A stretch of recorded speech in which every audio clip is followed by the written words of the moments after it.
The people of Israel did what was evil in the sight of the Lord, and the Lord sold them into the hand of Jabin, king of Canaan.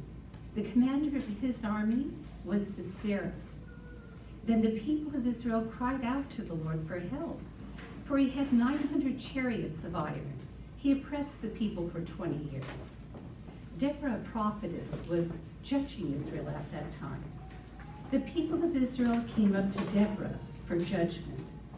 She sent and summoned Barak and said to him, "Has not the Lord, the God of Israel, commanded you? Go gather your men at Mount Tabor, and I will draw out Sisera to meet you by the river Kishon with his chariots and troops, and I will give him into your hand." Barak said, "If you will go with me, Deborah, I will go, but if you won't, I won't go." "And I will surely go with you," said Deborah. "Nevertheless, the Lord will sell Sisera into the hand of a woman." Sisera called out his chariots and men. Deborah said to Barak, "This is the day in which the Lord has given Sisera into your hand. Does not the Lord go out before you?" So Barak went down from Mount Tabor with his men, and all the army of Sisera fell by the edge of the sword. Not a man was left except Sisera fled away on foot to the tent of Jael, the wife of Heber, for there was peace between Jabin and the house of Heber. And Jael came to meet Sisera and said to him, "Turn aside, my lord, to me. Do not be afraid." Jael should have gotten an Academy Award trophy for that fantastic lie. That was unbelievable. So he did. He turned aside to her to the tent. She covered him with a rug, and he said to her, "Please, give me a little water to drink, for I am thirsty." So she opened a skin of milk and gave him a drink and covered him. And he said to her, "Stand at the opening of the tent. And if any man comes and asks you, 'Is anyone here?' say no." But Jael didn't do that. She took a tent peg and a hammer. Then while he was sleeping on the ground, she went down softly and drove that peg into his temple until it went down into the ground, while he was lying fast asleep from weariness. So he died. I can't believe that. I can't believe a woman did that. I know I couldn't do that. First of all, some of you know I shake. So I've been shaking since about 20. I would hold the heavy tent peg, shaking, then the other, a hammer, shaking, and then I'd go over to his head on the ground. Well, imagine it's here, the ground, and I'm going to put that over his temple? I don't think so, but raise a hammer and hit it? No, I'm probably going to miss, and I'll probably hit me, and he'll be sleeping on the ground, and I'll be going, "Ow!" and he'll wake up, and he'll say, "What are you doing with that tent peg and one hand and a hammer in the other?" And I'm probably going to say, I don't know. What am I doing? I was going to hit all the other tent pegs too to make sure the tent doesn't fall on you. We'll go to another story. The story of Ruth is a beautiful love story of redemption. Naomi's husband and 2 sons died. Naomi said to her 2 daughters-in-law, "Go, return each of you to each of your mother's homes. The Lord deal kindly with you as ye have dealt with the dead and with me." But Ruth clave unto Naomi. And Naomi said, "Behold, thy sister-in-law has gone back unto her people and unto her gods. Return thou after thy sister-in-law." And then Ruth uttered these beautiful words, "Entreat me not to leave thee, or to return from following after thee. For whither thou goest, I will go. Where thou lodgest, I will lodge. Thy people shall be my people, thy God, my God. Where thou diest, will I die, and there will I be buried. The Lord do so to me, and more also, if aught but death part thee and me." Can you imagine being such a mentor that a person decides your God is their God? That's an amazing statement about Naomi and Ruth. So Naomi returned, and Ruth the Moabitess, her daughter-in-law, with her, out of the country of Moab. They came to Bethlehem in the beginning of the barley harvest. Chuck says something interesting. He says, you may look at an overall condition of a nation, a people, and I'll throw in a person and say, what a mess. Yet God is always working out his plan in the hearts and lives of those open to God. So here God was working in the period of moral declension, confusion, yet God was working in a very special way. The book of Ruth gives us the insight into how God works. God is always working. And in this confused, corrupted society in which we live, God still desires to work in the hearts and lives that are open to God. Chuck Smith said, help me, God, that my heart might be open to you, that you could work in my life in the midst of this corrupted world. Ruth ended up working in a field that belonged to Boaz, who was of their family, Elimelech. However, nothing just happens when you're a child of God. And God's hand is on your life, then there really aren't any coincidences. God is actually putting together circumstances. You get there, and there's this plan of God unfolding in front of you. God's hand is there leading and guiding. For the steps of a righteous man are ordered of the Lord, and he delights in his ways. And if we will, in all our ways, just acknowledge God, he will direct our paths. And in reality, God was holding Ruth by her hand, directing her to that field that belonged to Boaz. The way the Lord leads our lives, God directs our paths as we just yield ourselves to God. And Chuck Smith said this. He said before he gets out of the bed every morning, he would say, Lord, today is yours. My life is yours. You just lead me, Lord, and whatever you have for me. Direct my life today, Lord. I don't have any plans that can't be broken, Lord. You just bring into my path whatever you want. I want to be open to you today, Lord. And he says it's always exciting because we never know just what God has in mind for us each day as he puts those circumstances together. Boaz showed many characteristics of a godly man. Just remember, though, it's a time of spiritual declension, apostasy, the period of the judges. Pastor Michael Clark says during this time, people just did whatever they wanted.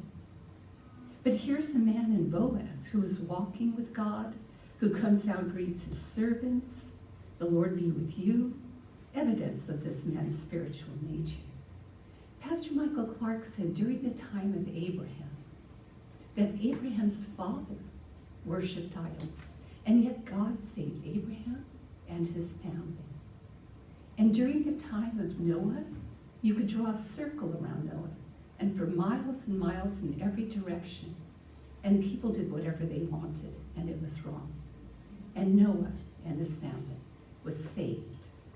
And so Pastor Mike says, we will be saved. That's God's pattern. That when things get worse and worse, at some point, we won't be here. And that we will be raptured pre-tribulation. Amen. But he says, even if we're not, if we put a toe down there, if there's a minute there, he says he still can save us. He still knows who we are, and he'll still save us. Then said Boaz unto his servant, and this is how Chuck says it, where did that girl come from? And the servant says, it's a Moabitish damsel that came back with Naomi out of the country of Moab. And she said, I beg you, allow me to glean and gather. And she has continued in from the morning until now.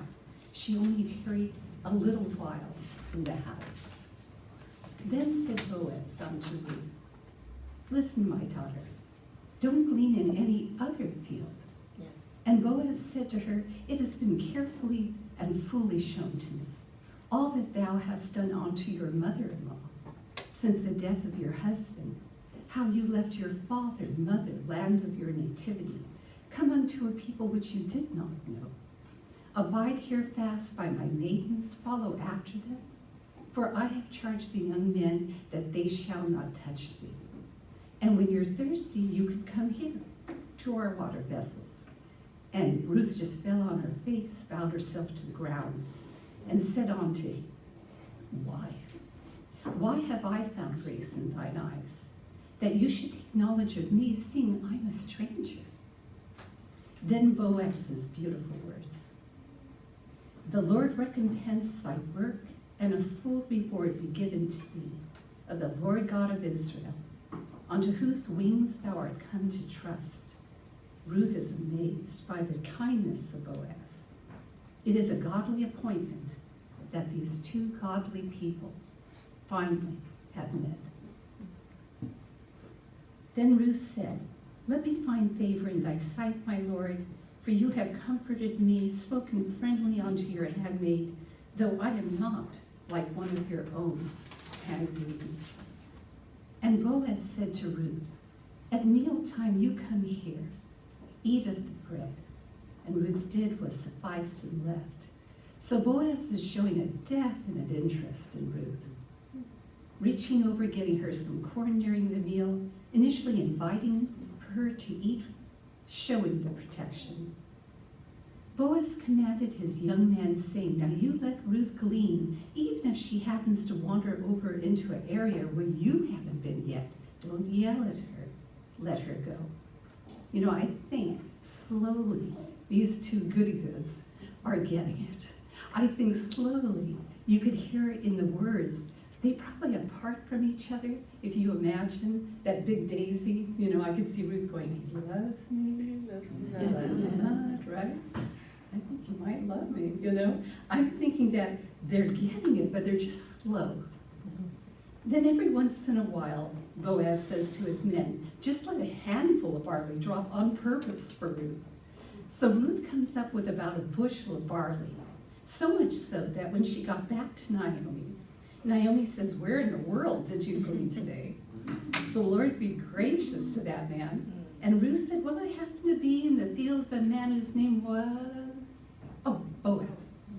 And Naomi said to her, "Blessed is he of the Lord, who has not left off his kindness to the living and to the dead.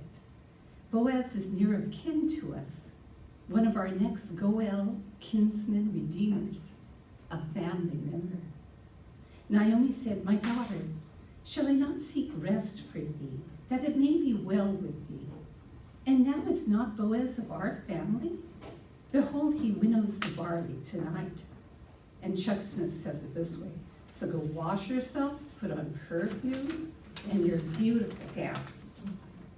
And Naomi says to Ruth, "Get down there, but don't let them see you until they have finished eating and drinking. And it shall be, when Boaz lies down to sleep, that you make careful to notice where he's lying. And you go in and uncover his feet, and he will tell you what you're to do." And Ruth said to Naomi, "All that you say to me, I will do." You will? Really? Naomi, should you be saying that to her? This is strange, huh? But I get it. Naomi was doing that matchmaking thing, and this did go on with the Jews. And she'd see a young man in one village and a young woman in another, and she'd get them together.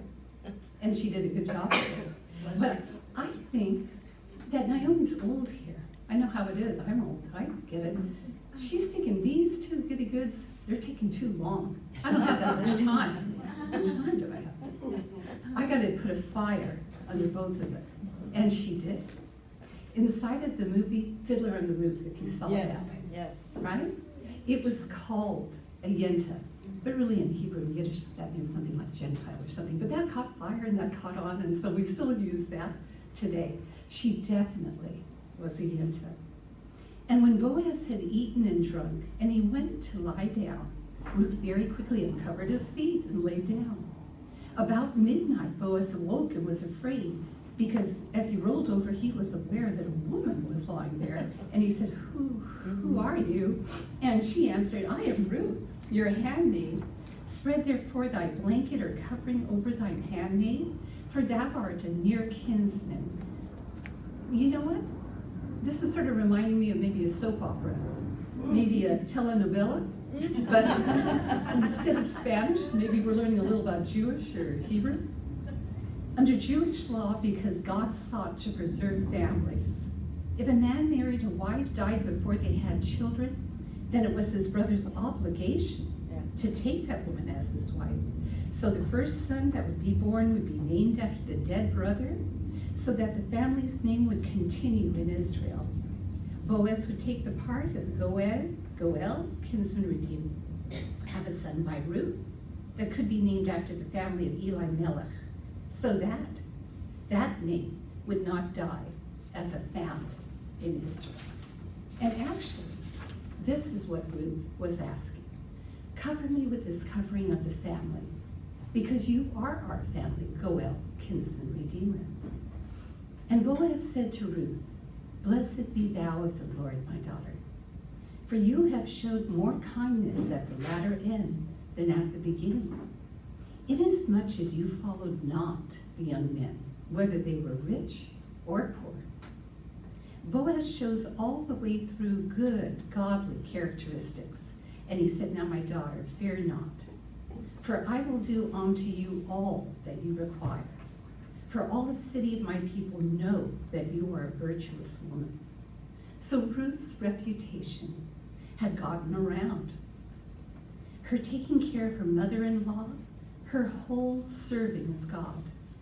The next day Boaz said, I have purchased all that belonged to Naomi, Ruth, Eli Melech, Mahlon, Chilion.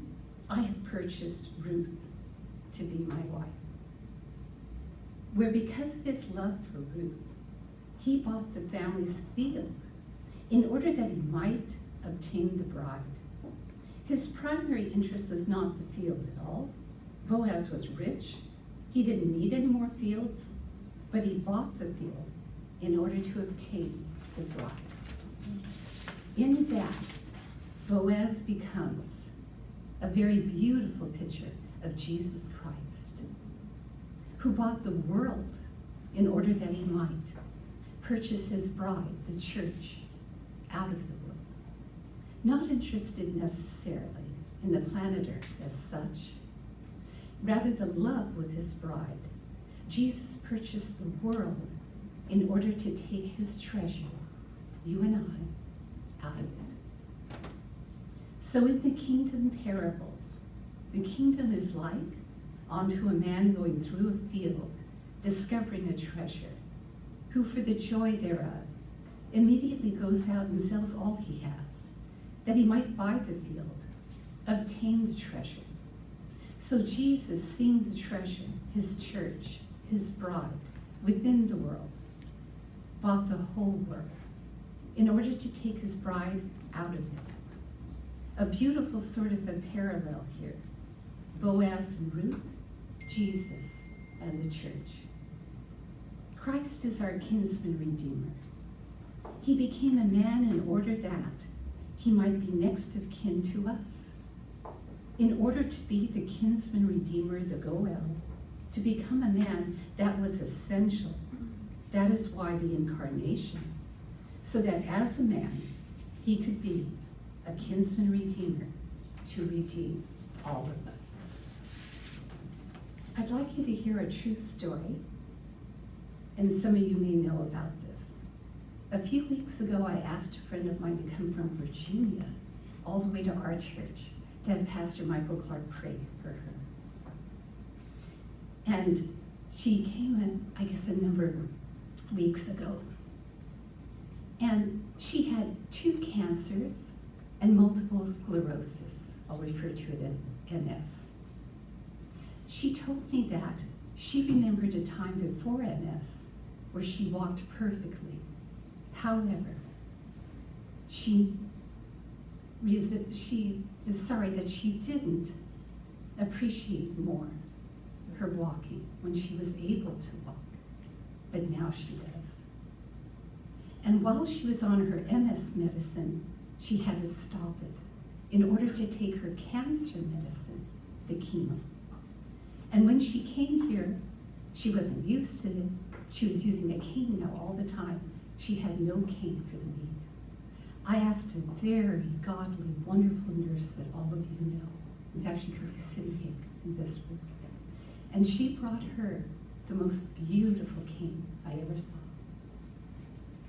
And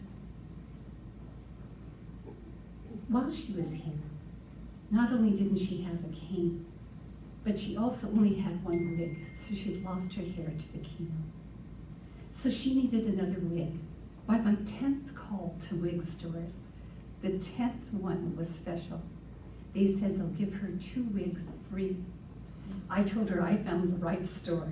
So we went over there, and when they met her, she's so wonderful, they gave her 3 wigs free. So I'm phoning this wonderful nurse we have, this godly nurse from our own church. She brings in this beautiful cane to loan to my friend. That was God working through our godly nurse friend. My friend said she wished she would have been so grateful for all the times in the past that she walked so perfectly, however, took walking for granted, but now does not. While she was here, receiving those 3 wigs, I see this as the same God that brought her that cane, the same God that brought her those 3 wigs. There's 2 verses I'd like to say that remind me of this and remind me of her. Job 2:10, shall we accept good from God and not trouble? Rain or heat, hair or not, walk or not? My friend teaches us to love God and to appreciate God always, no matter what. Jeremiah 29:11, for I know that the thoughts that I think toward you, thoughts of peace and not evil, to give you an expected end. When you go back to your tables to talk, I'd like you to think of a time where God gave you something might not have been easy to go through, and what happened as a result of that. Thank you very much.